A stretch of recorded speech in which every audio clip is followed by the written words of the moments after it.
Magandang araw mga kapatid, muli naririto tayo sa ating araw-araw na pagpapala. Welcome pong muli. Samahan niyo po ako sa maikling panalangin bago po tayo magbulay-bulay ng salita ng Diyos.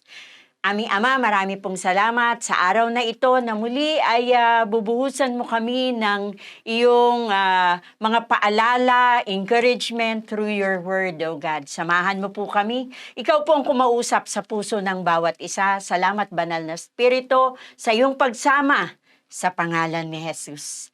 Amen. Amen.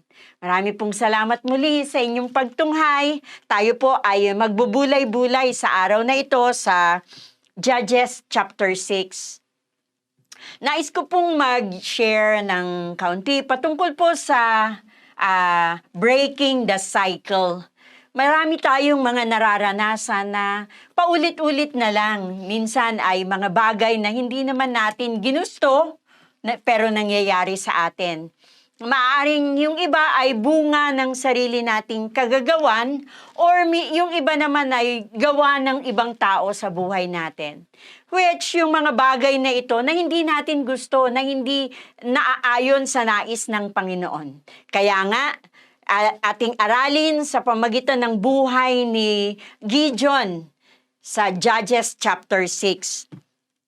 Sabi po sa verse 1, Judges chapter 6 verse 1, sabi po doon, the Israelites did evil in the Lord's sight. So the Lord handed them over to the Midianites for 7 years.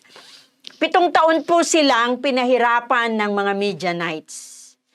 Dahil nga rin po sa kanilang pagsuway sa nais ng Panginoon.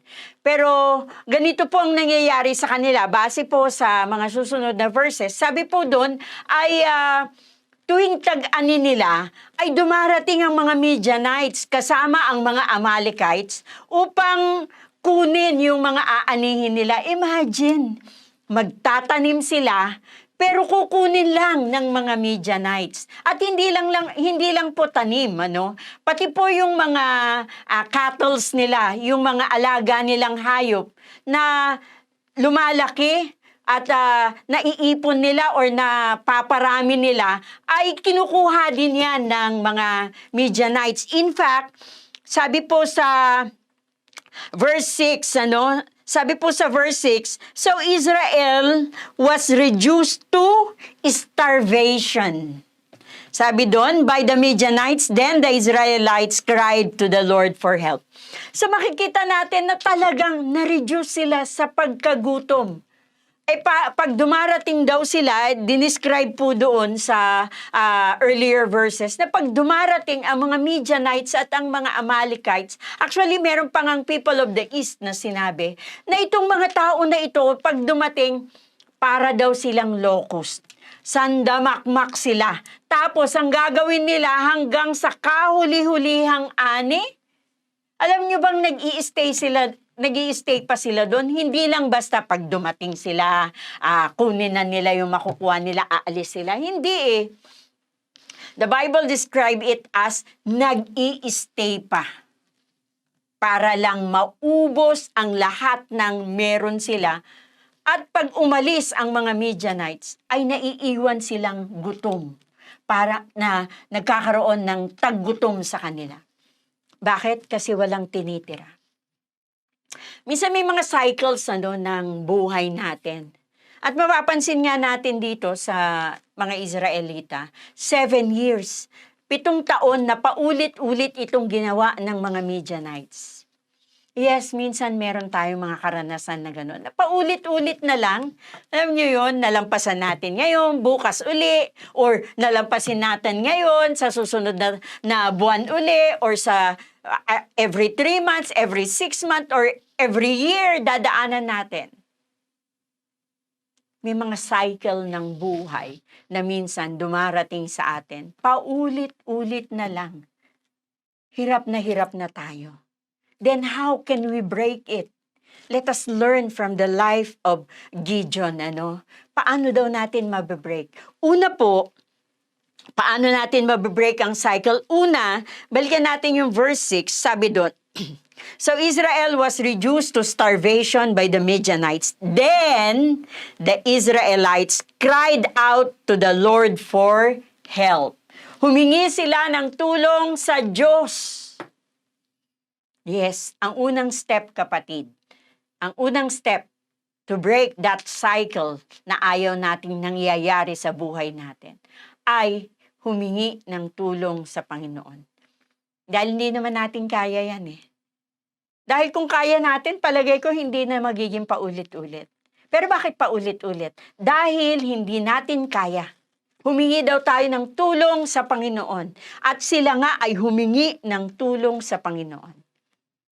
They call on the Lord. They cried out on the Lord. At anong nangyari? Alam naman natin, di ba? Na kapag humihingi ng tulong ang mga Israelita, despite of the fact na kung ano man ang nagawa nilang pagkakamali, ay tinutulungan sila ng Diyos. Same with us, mga kapatid. If we just ask from the Lord, tayo ay tutulungan niya.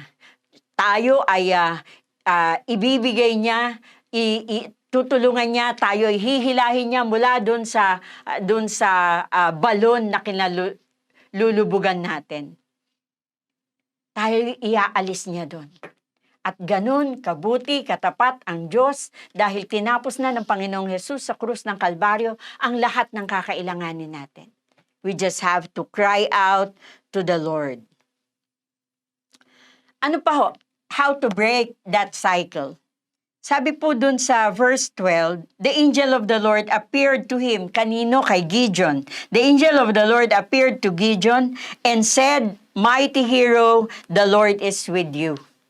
Tinawag siyang mighty hero. Man of valor sa ibang version. So, ano pang kailangan natin bukod sa pagtawag sa Panginoon? Kailangan po nating maging matatag. Sabihin natin sa sarili natin, maging matatag. We have to be strong. Why? Kasi babangga tayo sa isang cycle, sa isang sitwasyon na paulit-ulit at kailangan tibayan natin ang ating dibdib. We have to be strong. Where? Una, sa outlook natin. Baguhin natin ang outlook natin. Ano? Sabi po dito sa verse 13, Sir, Gideon replied, "If the Lord is with us, why has all this happened to us?" Alam niyo, nagreklamo siya sa Panginoon kasi ito ang pananaw niya. Sabi niya, "Why this happened to us? And where are all the miracles our ancestors told us about? Didn't they say the Lord brought us out of the Egypt?" Ito po ang saloobin ni Gideon. "But now the Lord has abandoned us and handed us over the Midianites." Ito ang kanyang saloobin. Ito ang kanyang pananaw na talagang inabandon na sila ng Diyos. We have to change our mindset. We have to change our outlook. Ano ba ang tingin natin? Ito bang nangyayari sa atin ay normal na lamang? Okay na yan. Normal na yan Si Gideon, the fact, tinanggap na ni Gideon yun Kaya nga nagtago na lang siya. Imbis na harapin, dahil tingin niya wala siyang kakayahan, so nagtago siya. Saan siya nahanap? Nagtatago na sa isang wine press. Kung saan naggagawa siya ng wine, nagpipiga siya ng grapes. Why? Nagtatago. Kasi ang pananaw niya, inabandona na sila ng Panginoon. Wala na silang pag-asa. Paano natin haharapin ito with strength? Paano tayo magiging matatag, malakas kung ganito ang pananaw natin? That we have been abandoned by God. That these things that are happening to us, yung mga bagay na nangyayari sa atin, ay okay na. Tanggap na lang natin. Ito talaga ang sitwasyon Pero we have to break that notion. Baguhin natin yung outlook na yon. Ano pa ang kailangan, ano pa ang binago? Babaguhing outlook. Ito pa. Verse 14, tuloy ko lang po. Then the Lord turned to him and said, "Go with strength you have and rescue Israel from the Midianites, I am sending you. Ipinuulit na ng Panginoon, ipinapadala kita. Ibig sabihin, maging matatag ka, magpakalakas ka. Yan ang sinasabi ng Panginoon sa kanya. At sinasabi ng Lord sa kanya, hindi ko kayo inaabandon na. Ito ko, ililigtas ko kayo. But you have to go. Yun ang sabi ng Lord sa kanya. Verse 15. But Lord, Gideon replied, how can I rescue Israel? Kanina, sinasabi niya, inabandon na mo kami, Panginoon. Ngayon, ito na naman ang pananaw niya. Tuloy ko po, my clan is the weakest in the whole tribe of Manasseh, and I am the least in my entire life. Ganito na naman ang tingin niya kanina. Sinabi niya, Lord, nabandon mo na kami. Ngayon, ito naman ang kanyang sinasabi. Lord, kasi ito lang ako Pinakamahina ako sa sa angkan namin. Wala akong kaya. Minsan tanggap na lang natin, ito lang kasi ako, Lord Ito lang kasi ang kaya ko Yes, kapatid, maaaring yan lang ang kaya mo. Pero ang Panginoon, higit ang kaya niya. Dahil siya ay dakila sa lahat. Siyang may-ari ng langit at lupa at na-defeat na niya ang kaaway sa krus ng Kalbaryo. And so, we might not be sa ating lakas, hindi. Pero ang sabi ng salita ng Diyos, we are more than conquerors. Bakit? Because of that Christ that is within us. Baguhin natin yung outlook natin sa buhay. Baguhin natin ang tingin natin sa mga sitwasyon. I-align natin sa salita ng Diyos upang matapos natin, upang ma-overcome natin o ma-break natin ang mga cycle na nangyayari sa buhay natin. Sinagot siya ng Panginoon, verse 16, the Lord said to him, I will be with you, and you will destroy the Midianites as if you were fighting against one man. Sabi ng Lord sa kanya, kanina ang problema mo, inabandon na kita. Ngayon, sinasend kita. Sabi ng Lord. Ngayon, ang problema niya, pinaka-list siya Siya yung walang kakayahan. Kumbaga parang latak lang sa kanyang clan. Pero sinasabi ng Lord sa kanya, I will be with you. Akong kasama mo. Ganon din ang sinasabi ng Lord sa atin. Siya ang kasama natin. Ano ba yung mga cycle na yan? Ano ba yung mga paulit-ulit na nangyayari sa buhay natin? Kasama mo ang Panginoon, kapatid. Sama natin ang Panginoon para ma-break o matapos na yung mga paulit-ulit na pangyayari sa buhay natin na hindi tama at hindi naka-align sa Word of God. We have to change our outlook sa pamagitan ng pangako ng Panginoon. Panghawakan natin ang pangako ng Panginoon. So ano pa? We have to be strong. We have to defeat our doubt. Alam natin yon, di ba? Verse 17, sabi niya, Gideon replied, if you are truly going to help me, show me a sign to prove that is really the Lord speaking to me. May duda na naman siya. Sabi niya, Panginoon, pakitaan mo ko ng senyales para matiyak ko na ikaw nga yung kausap ko. So, we have to defeat our doubt.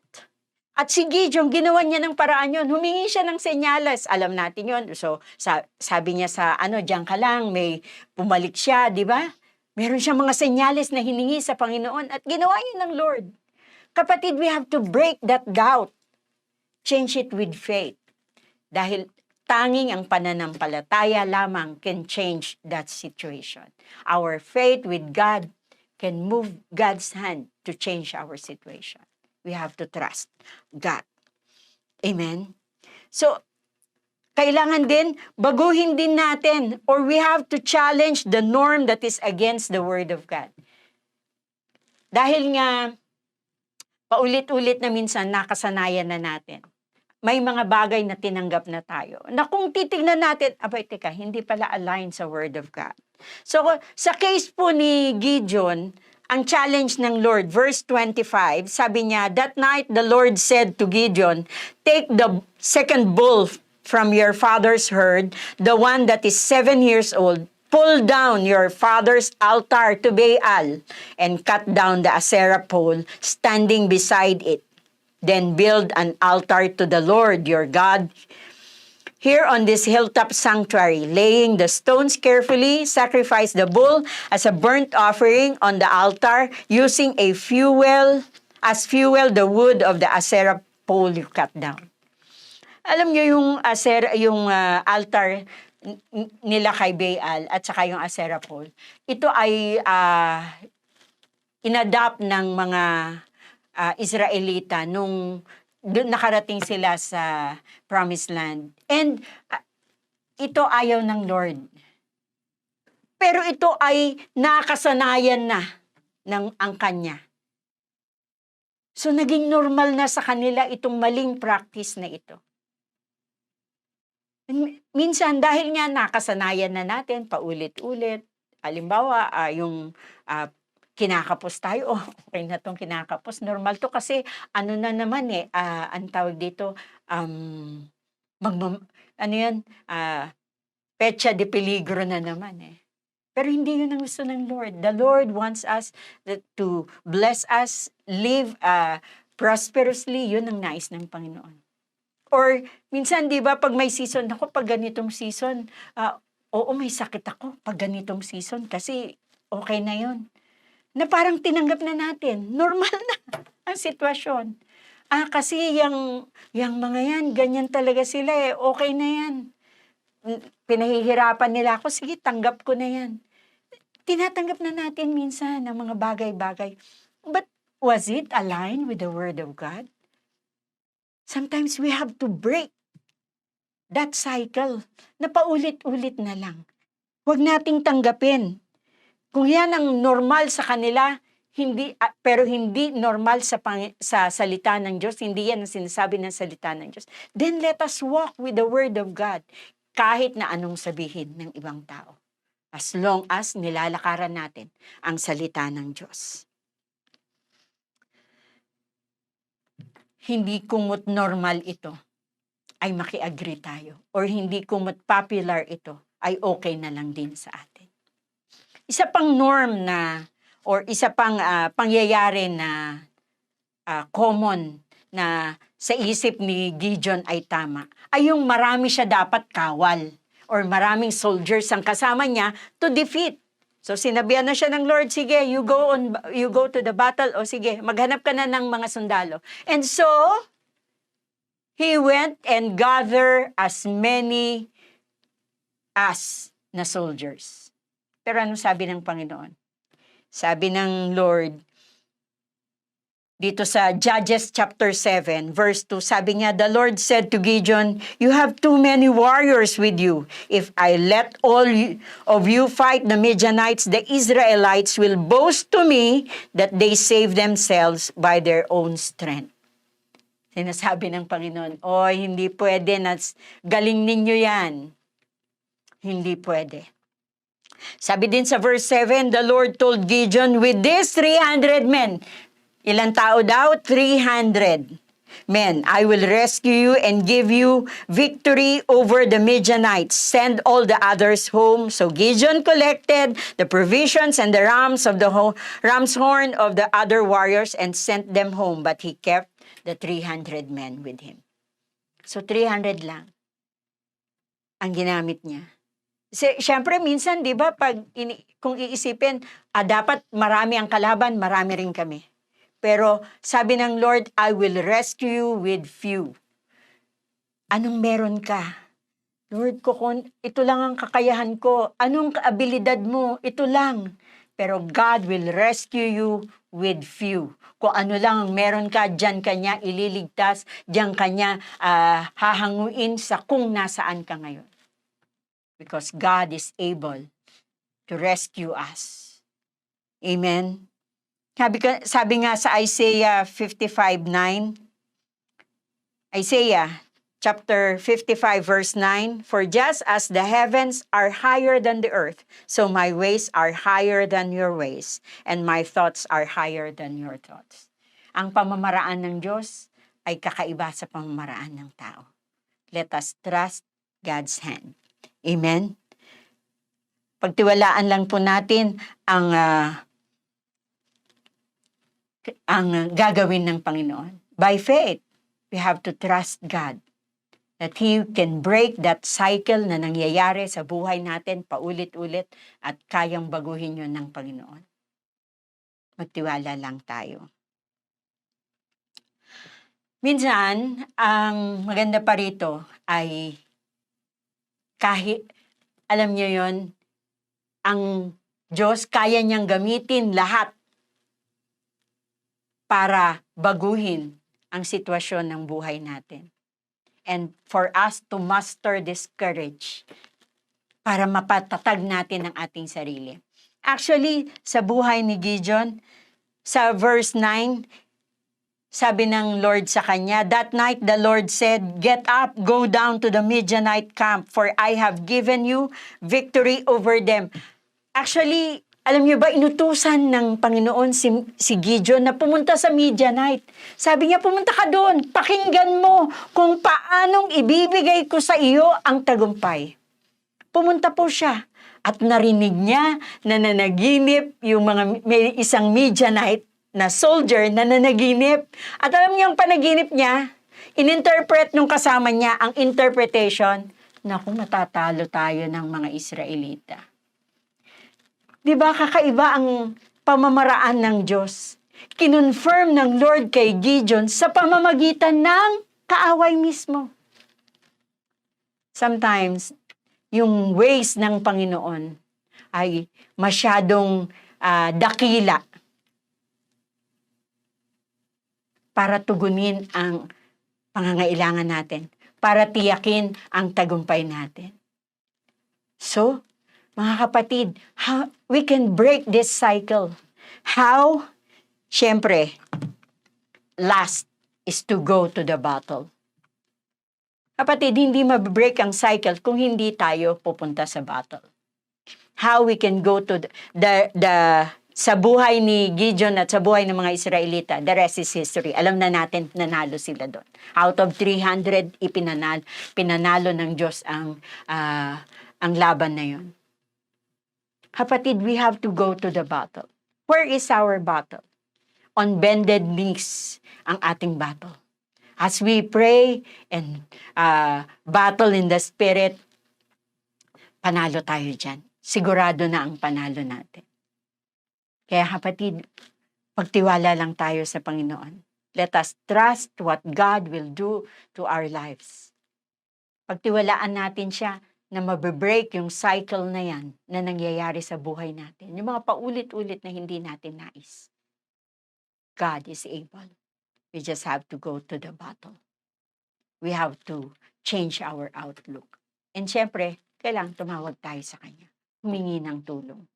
At magkaroon ng pangako, mag-keep ng pangako ng Panginoon sa puso natin. Amen. Sige po, manalangin po tayo. Aming Ama, maraming salamat po, Panginoon, na anuman yung mga paulit-ulit na nangyayari sa buhay namin, gusto mo rin ito na ma-break, Panginoon. Gusto mo rin ito na mawala, maputol, Panginoon. Lord, yung mga bagay na hindi naka-align sa salita mo, Panginoon. Yung mga bagay na hindi madalas namin ginagawa, pero ayaw mo, tulungan mo kami, Panginoon, na makalaya na rito. Salamat po. Salamat po sa kapangyarihan ng dugo ng Panginoong Hesus that is able to break this cycle na hindi naaayon sa iyong salita, Panginoon. Salamat po. We just bless you. We thank you sa lahat ng mabubuting bagay na ginagawa mo sa amin. Lord, nagdideklara rin ako ng patuloy na kagalingan sa bawat tahanan na nakatunghay. Lord, nagdideklara ako ng kagalakan sa bawat pamilya, Panginoon. Kapayapaan, Panginoon, sa bawat tahanan. Kaligtasan sa bawat angkan, Panginoon, ng nakikinig. Salamat po, O Diyos. At protection din sa bawat isa. And thank you also, Lord, for your great provision na bubuhos sa bawat tahanan na nakatunghay, Panginoon. At nagtitiwala sa iyo. We just bless you, Lord. We thank you. We give you praise and honor. In Jesus' name we pray. Amen and amen. Muli po, ay patuloy kayong tumunghay dito sa araw-araw na pagpapala. God bless you.